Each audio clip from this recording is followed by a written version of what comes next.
Martin Odegaard looks to make difference on return to Santiago Bernabeu in Arsenal's UCL second leg against Real Madrid. A decade after failing to break through at Real Madrid, Arsenal captain Martin Odegaard can show his former side they were wrong not to give him enough opportunities to shine. The 26-year-old Norwegian will lead Arsenal out at the Santiago Bernabeu on Wednesday, holding a 30 lead from the quarter-final first leg last week. Billed as a wonder kid, arriving at the world's biggest club in 2015 seemed too much pressure for the then 16-year-old to handle. The left-footed midfield playmaker was coveted across Europe after showing promise at Strømsgodset, in his native Norway. Real Madrid, reigning European champions under Zinedine Zidane's management, won the transfer tussle to sign him. The initial deal was that the Scandinavian prodigy would train with the first team but play with the reserves while finding his footing. It was surreal.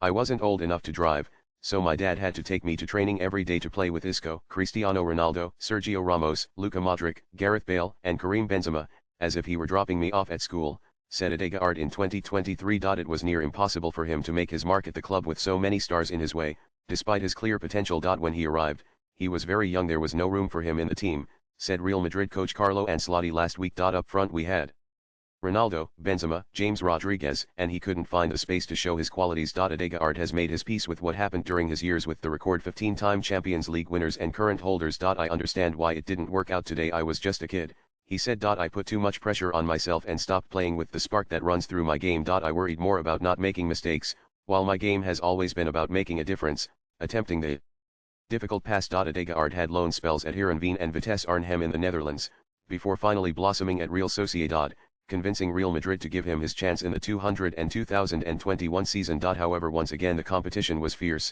and the handful of minutes the then 19-year-old was given were not enough for his father and agent, Hans-Erik. Arsenal, undergoing a revolution after the arrival of Spaniard Mikel Arteta, reached an agreement with Madrid for another loan, and later splashed out €35 million €40 million to make Odegaard their new star. Swipe left for next video. The Norwegian international would quickly become captain of the Gunners, following the departures of Alexander Lacazette and Pierre-Emerick Aubameyang, establishing himself as one of the best players in the Premier League. Odegaard returns to the Bernabeu as a key figure for Arsenal, hoping to drive them into their first semi-final appearance since 2009, as well as vindicating his decision to try his luck further afield. Latest blogs.